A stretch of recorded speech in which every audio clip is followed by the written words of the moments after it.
Yes, so many Kenyans feel that what the IBC chairman, Ethekon, said was a mockery. Why am I saying so? Ethekon said that stealing an election is an impossibility. I mean, it's not possible to steal an election. That's what he said. Of course, he's the chairman of IBC. He has to talk positively about the body. That's the reality. Now, before I expound or I go deep into this analysis, I want you to listen to what he said. Listen to it. Tulisema tutatumikia hii country bila uoga, bila mapendeleo.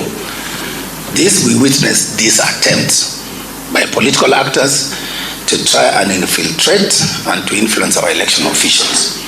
Now sometimes I wonder what value. Kama umepiga kampeni yako vizuri, unajua wewe kabisa unajipiga kifua, you are going, you are popular.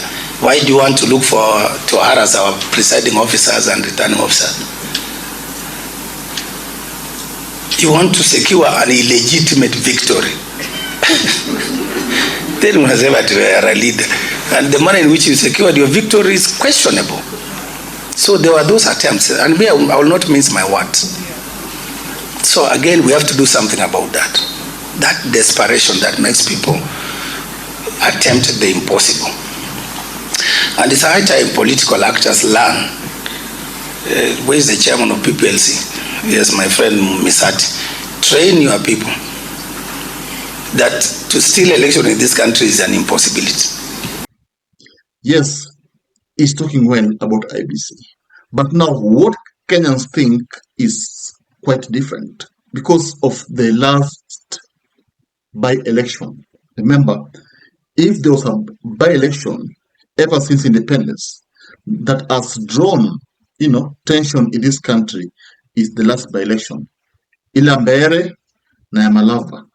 Of course, we know the chaos that, of course, was witnessed. We know what happened, and we know how the opposition is accusing the government of manipulating the results. For example, in Mbeere North, Wamuthende'S win is now, has been taken to court, and it is being challenged by both the opposition plus the voters. Ile walitumia Mbeere North because we know this is also complete misuse, and we are going also to clearly indicate which ministers were participating at that level. Okay? Kukampeni openly, wengine kutoa matusi kinyume na katiba. Huyu chairman wa election commission lazima aangaliwe vizuri sana. Akikubalishwa aendelee na hii tabia, 2027 hii nchi itakuwa inawaka moto. Hii nchi itakuwa inawaka moto. Mimi nasikia waliotoka pale katika ziwa Victoria wanasema samaki wanaoza kutoka kwenye kichwa. Kweli si kweli? Your Excellency, train your guns on this chairman of the election commission. He is going to be a disaster. He has shown us that he is a failure. He is not ready to give us a credible elections. In fact, there are two voters who have taken Wamuthendे to court, saying that Wamuthende's name don't match. That's a flaw.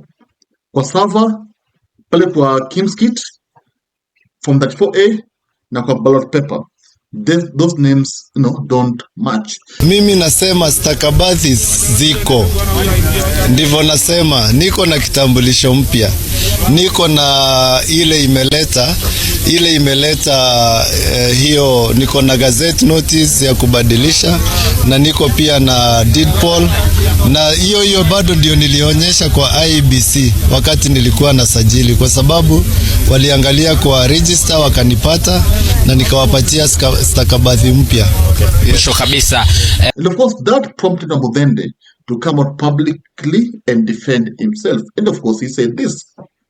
Yes, of course he has to defend himself. Hii ni kama ni keki yake, lazima defend. You see, if there was someone who never believed that he would be a member of parliament of Wamuthendé, because you see Ruto just gave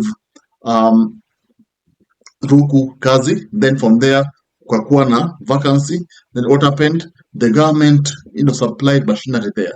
The government spent a lot of money just to make Wamuthendé the member of parliament. How could he have missed that chance? There was no way they miss your chance. Kweli. So, here's the thing now.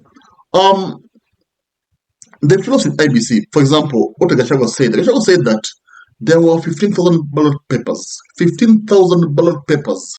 It is now very clear to us and to the people of Kenya that IBC is totally compromised, and we are happy that this has been confirmed this early, because had this not been confirmed this early, they could have duped Kenyans that they can supervise and pretend over the general elections. For the first time since the electoral history of Kenya, IBC has confirmed that they will be using uniformed officers and plainclothes officers. Those plainclothes officers is a tool for ballot stuffing. IBC has given ballot papers to government agencies that have been pre-marked, and the officers in civilian, their work is to figure out how to get the pre-marked ballots into the ballot box. In Mbeere, for example, Mbeere North, 15,000 pre-marked ballots are being distributed now in a hotel 2 kilometers from Ebu town, where Kindiki is supervising. Being marked hoteli, and of course this was washed or engineered by Kindiki. Watch, Alsamego. Yes, he claimed that.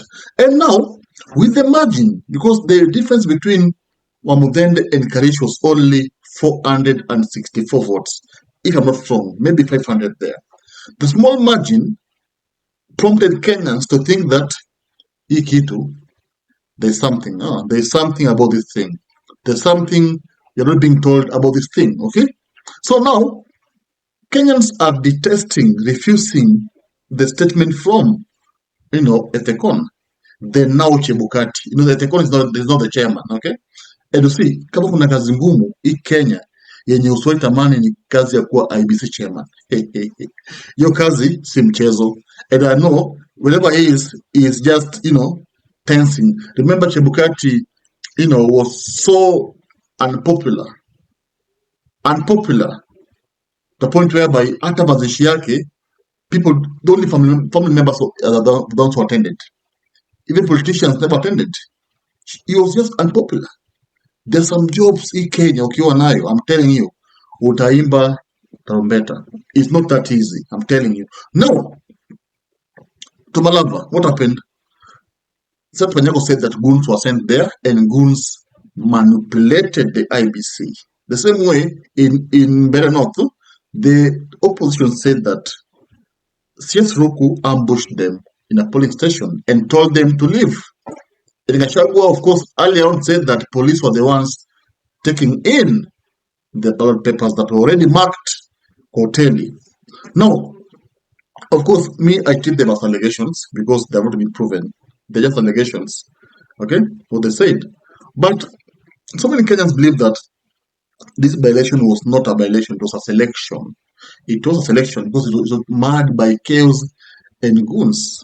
Now tell me, guys, how do you think the IBC can be trusted after these complaints? Because now they're even seeing Wamuthend'S in court. Gachagua and his team take him kotini. You are seeing how 2 voters have taken him to court. And the matter has been directed by the Chief Justice to the High Court of Embu. That's how serious it is now. Now, when Ethekon says that it's not possible to rig an election, what does he mean? Because in 2017, Maraga nullified Uru's win. You guys remember that? Uru had won the election, and Maraga looked at the evidence and said, no, you never won this election. And Maraga nullified the win after seeing the evidence. It means that it was rigged. So how does Ethekon say that rigging is not possible? Rigging is possible. And that's what we saw in 2017 when Maraga refused to recognize Uhuru Kenyatta as the then president-elect. Now tell me, guys, do you believe rigging is possible? I want to say possible. You mean telling me because it is now getting out of hand. I am gone. If you love politics, then Dr. Politica is your cup of tea, the place for minds that think. If you are watching this from anywhere else, search the name, hit subscribe, and stay sharp with us.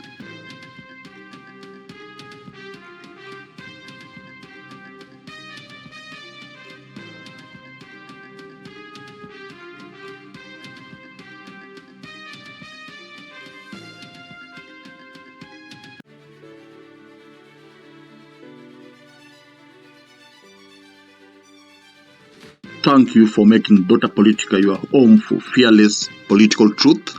Every view, every like, every share fuels the fire behind the hours of research, filming, and editing we pour into each episode. By showing up consistently, you don't just support a channel, you empower a voice. In a world ruled by headlines, spin, and power games, you remind us that real people still care about real facts. We are here to inform, inspire, and ignite critical thinking, not just for today, but for generations to come. You are not just a viewer, you are the reason this platform exists.